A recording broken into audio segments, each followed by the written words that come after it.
झोपड़ी भेलन। एकटा जे छै से धर्मवती रहन, एकटा से धर्मवर्ता रहन, एकटा पतिव्रता रहन। तो धर्मवर्ता जे छै से वो अपन घर बना के रहत गाँव में, और पतिव्रता जे रहत वो जंगल में नहीं, धर्मवर्ता तपस्या करल जंगल में चल गए था, पतिव्रता जे रहत एकटा झोपड़ी बना के आ गाँव में रहत गाँव में जे रहत तो बहुत दिन बीतल। तो हुनका पतिव्रता जे रहथिन तो हुनका वरदान भेटल रहन भगवान के घर से पूर्व जन्म के, जे प्रात यदि 12 वर्ष पार करते तो प्रात काल जे छै से जे कोनो पुरुष के दृष्टांत पड़ते एकरा ऊपरे से विवाह। आ धर्मवती जे रहथिन ओ धर्मवती आजन्म कुमारी रहथिन, धर्मवती कुमारी रहथिन। तो बड़ बढ़िया। एक दिन एहन बीतल जे एकटा भिखारी एलखिन आ वो भिखारी कहलखिन कि धर्मवती जे भिक्षा दिया भिक्षा दिया। तो धर्मवती कहलखिन कि जे हमरा लग में तो किछु नहीं, भोरे भोरे आए हम पूजा पाठ करब, बड़ सावित्री छै, हम धर्म कर्म करे छी कि भोर से भोर पहले बिना नहेने धोने तोरा हम भिक्षा दे दिया।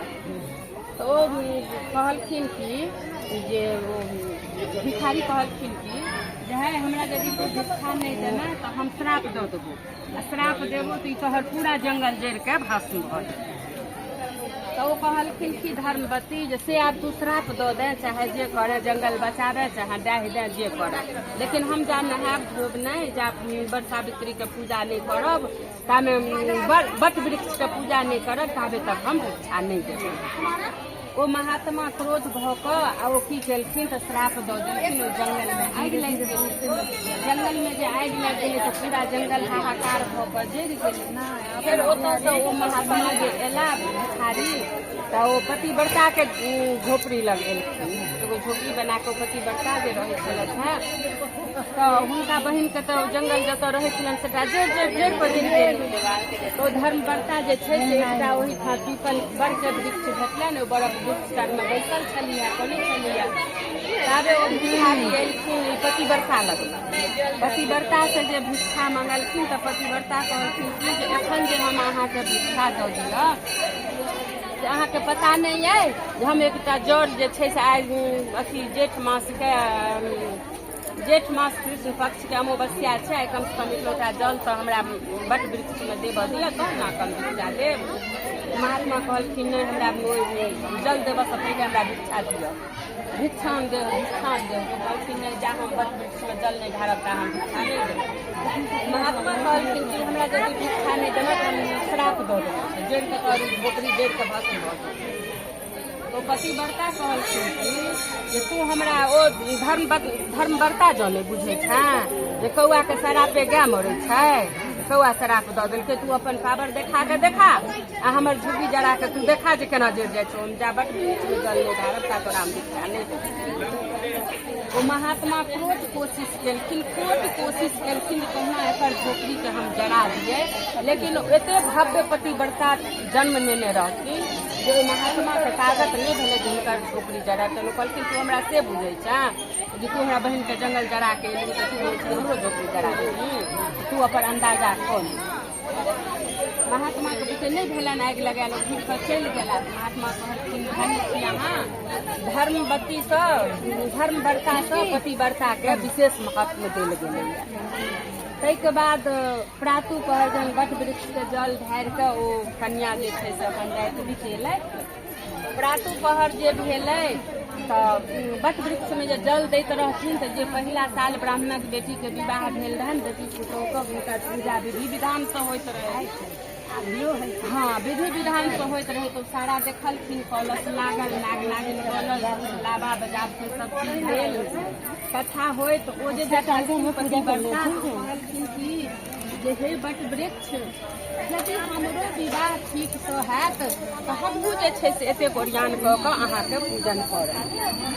भगवान के एहन संजोग ओ बट वृक्ष जे छै से हुनका स्वर्ण में माने कान में आवाज एलनि, सुनलकै हुनका कान में आवाज जे विवाह तऽ अहाँके बहुत नजदीक से भऽ जायत, लेकिन अहाँके विवाह तऽ कुष्ठ रोग से भरपूर ब्राह्मण रहता हुनका। ओ कहलखिन पतिव्रता जे कोनो बात नहीं, ओ तो जे भगवान जे लिखने हेथिन सएह हेतै, हमरा केला सब हेतै ने बड़ बढ़िया। ओ पति बड़का जे छलै तऽ हुनका ई श्राप छलनि जे ओ जे 12 साल ओही दिन जे दिन बट वृक्ष के जल ढारलखिन ओहि दिन हुनका 12 पूरि गेलनि। 12 के उपरांत राति बीततै तखन ओ जय कोनो पुरुष के दृष्टांत पड़तनि तकरा हुनकर विवाह हेतनि। रात भेलै, सूर्य उदय जहाँ भेलखिन पतिव्रता झाड़ू लगा के बाहर निकललखिन।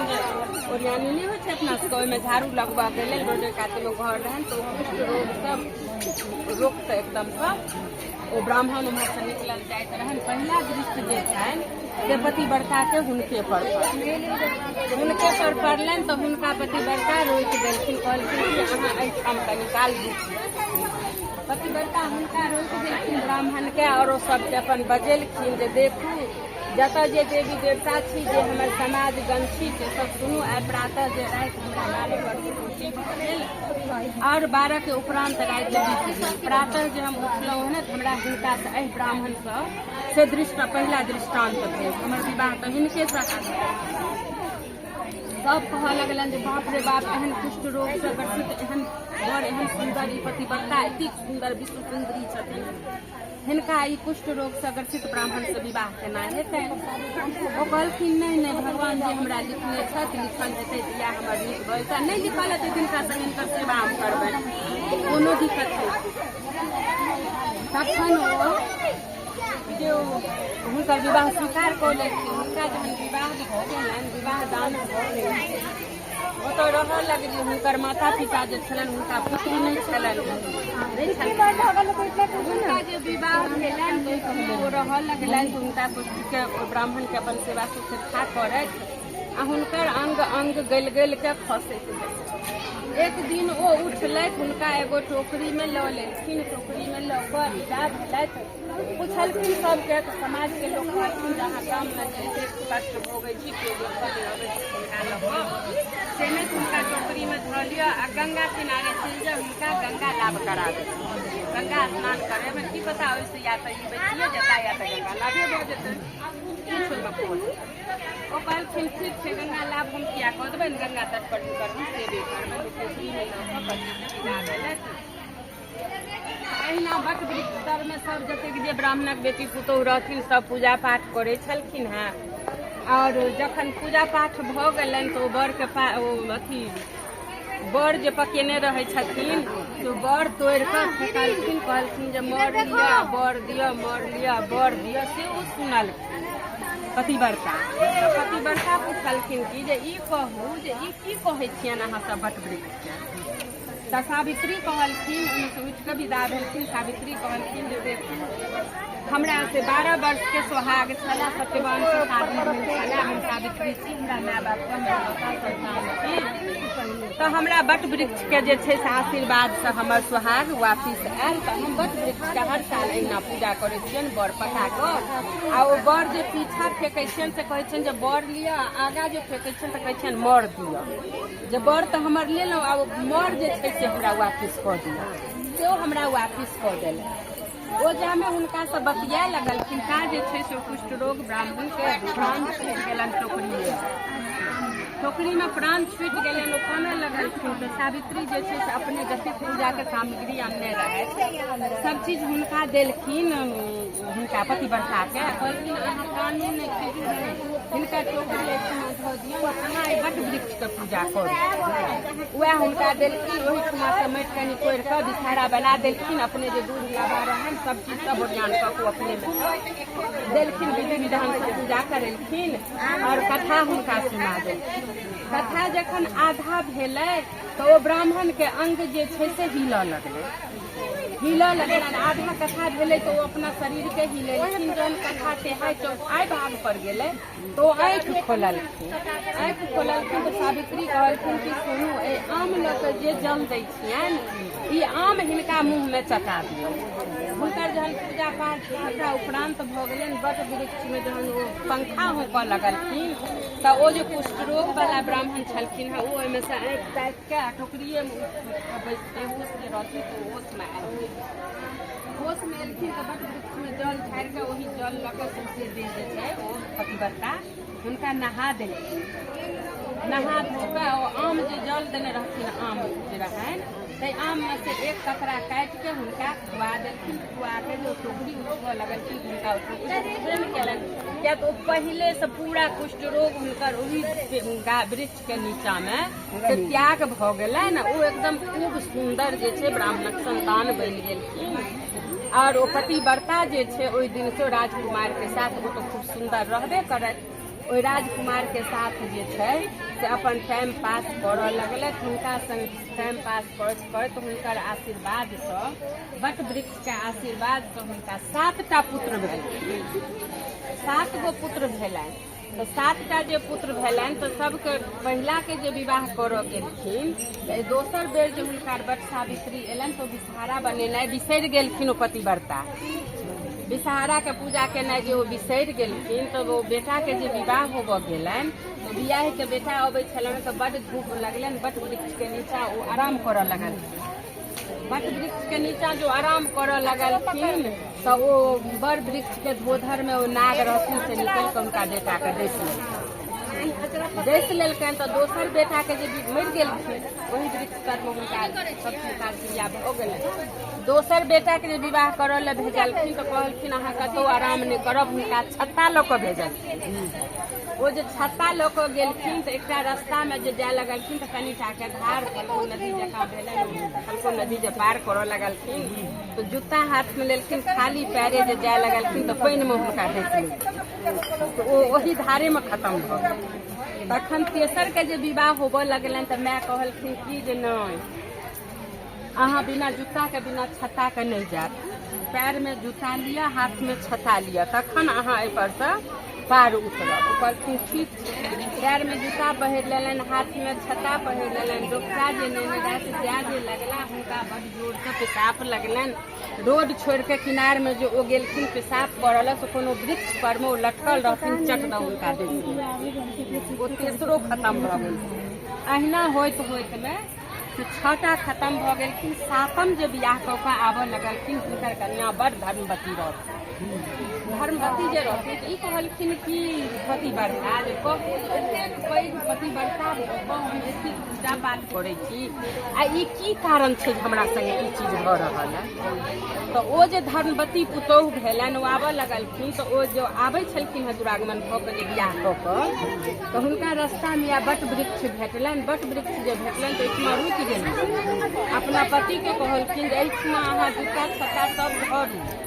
आई जे छै से जेठ मास अन्हरिया कृष्ण पक्ष में अमावस्या छै, बट पैघ बट वृक्ष के पाबनि छै।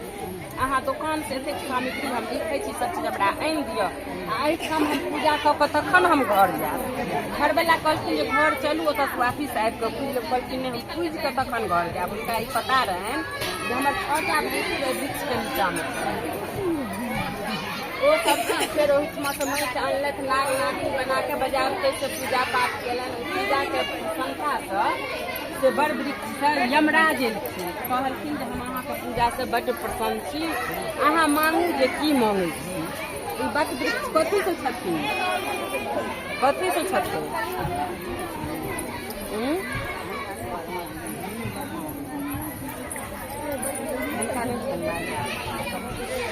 बरबरी के जे सिर काटल गेलनि एकटा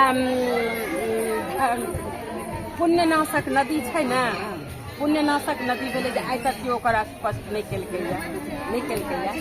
आ ओ बरबरी के नखून से ब्रह्मा के जे सिर काटल गेलै, बरबरी के नोक झूठ जे बजलखिन महादेव लग में, याद राखब हम कतऽ छलियै कथा में से तो धर्मवती लग छलियै पूजा।